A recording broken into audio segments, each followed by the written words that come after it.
अस्सलाम वालेकुम जी। Welcome back to my channel. कैसे हैं आप सब लोग? उम्मीद करती हूँ सब खैरियत से और मज़े में होंगे। आज मैं आप लोगों के साथ शेयर कर रही हूँ घर में बाज़ार जैसे खस्ता और मज़ेदार संघाड़े बनाने का तरीका। इस तरीके से ना सिर्फ संघाड़ा मज़ेदार बनता है बल्कि इसके हेल्थ बेनिफिट भी पूरे के पूरे बरकरार रहते हैं। कैसे बनाएंगे तो फिर रेसिपी को एंड तक वॉच करें। अच्छी लगे तो इसको लाइक कर दें, चैनल पर नए हैं तो इसको सब्सक्राइब भी ज़रूर कर लें। तो फिर शुरू करते हैं बिस्मिल्लाह पढ़ के एक ऐसा अनोखा और डिफरेंट तरीका जिससे आप बिल्कुल बाजार जैसे संघाड़ों का टेस्ट ले सकते हैं। सिंघाड़ा तैयार करने के लिए मैंने यहाँ पर आधा किलो के बराबर सिंघाड़े लिए हैं और यहाँ पर देखें मैं इस तरह का सिंघाड़ा इस्तेमाल कर रही हूँ। सिंघाड़ों को तैयार करने से पहले इन्हें अच्छी तरह से वॉश करना बहुत ज़रूरी होता है क्योंकि इसमें बहुत ज़्यादा गंदगी और कालक होती है। तो लिहाजा जब भी आप सिंघाड़े बनाएं इन्हें अच्छी तरह से वॉश ज़रूर कर लिया करें। और यहाँ पर देखें मैंने सिंघाड़ों को बहुत अच्छी तरह से वॉश करके लिया है और ये बहुत अच्छी तरह से साफ़ हैं।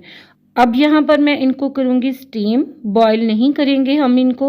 एक पुरानी कढ़ाई या पतीले में तकरीबन 2 गिलास के बराबर पानी शामिल कर देंगे क्योंकि इतना पानी स्टीम बनाने के लिए काफ़ी रहेगा। अब इस तरह का हम एक स्टीमर ले लेंगे और इसे हम कढ़ाई के अंदर अरेंज कर देंगे। इस स्टीमर के ऊपर 1 बाय 1 करके सिंघाड़ों को मैं अरेंज कर लूँगी। तो यहाँ पर देखें मैंने तमाम सिंघाड़ों को स्टीमर के ऊपर अरेंज कर दिया है। अब इसकी स्टीम को लॉक करने के लिए ढक्कन के साथ रुमाल को लगाकर हम इसको कवर कर देंगे ताकि सिंघाड़े प्रॉपरली स्टीम हो जाएं और इनका फ्लेवर भी प्रिजर्व हो।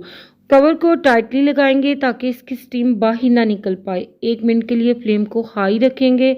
जब हाई फ्लेम पे बॉयल आ जाए तो बिल्कुल दम वाली आंच पर इसे हम 20 मिनट के लिए दम पे लगा देंगे। यहाँ पर 20 से 25 मिनट कंप्लीट हो चुके हैं। सिंघाड़े बहुत अच्छी तरह से स्टीम हो चुके हैं, ये गल चुके हैं और रेडी हो चुके हैं। अब हम इनको प्रॉपर ठंडा करेंगे और फिर इनको हम खोलेंगे। ठंडा करने के बगैर हमने इनको बिल्कुल भी नहीं खोलना। और देखें ये कितने परफेक्ट लग रहे हैं और यहाँ पे ये सिंघाड़े कंप्लीट ठंडे हो चुके हैं। स्टीम करने से इनका नेचुरल फ्लेवर और इनका टेक्सचर बिल्कुल बरकरार रहा है और ये बिल्कुल परफेक्टली रेडी हो चुके हैं। तो इस तरह से एक छुरी की मदद से इसके तीनों किनारों को मैं ट्रिम कर दूंगी और छुरी की नोक से एक हल्का सा कट मार के इसकी स्किन पर लगा दूंगी और इसे इस तरह से अपनी फिंगर टिप से खोलूंगी तो ये आराम से निकलकर बाहर आ जाएगा, जो कि इस बात की निशानी है कि सिंघाड़ा हमारा प्रॉपरली कुक है। इस मेथड से सिंघाड़े का नेचुरल फ्लेवर और इसका मॉइस्चर अंदर तक प्रिजर्व हो जाता है। इसके टेस्ट को मज़ीद बढ़ाने के लिए मैं इसके ऊपर थोड़ा सा चाट मसाला स्प्रिंकल कर दूंगी जो कि इसके फ्लेवर को मज़ीद इन्हेंस कर देगा। आप यहाँ पर देखें ये कितना परफेक्टली कुक्ड है और खाने में ये उतना ही बेमिसाल है। और जहाँ तक बात करें इसकी बेनिफिट्स की तो सिंघाड़ा हमारी हेल्थ के लिए बहुत ही फ़ायदेमंद है। इसमें मैग्नीज और मैग्नीशियम जैसे मिनरल्स बहुत मिकदार में पाए जाते हैं जो कि हमारी बोन्स के लिए बहुत ही ज़्यादा इफ़ेक्टिव हैं।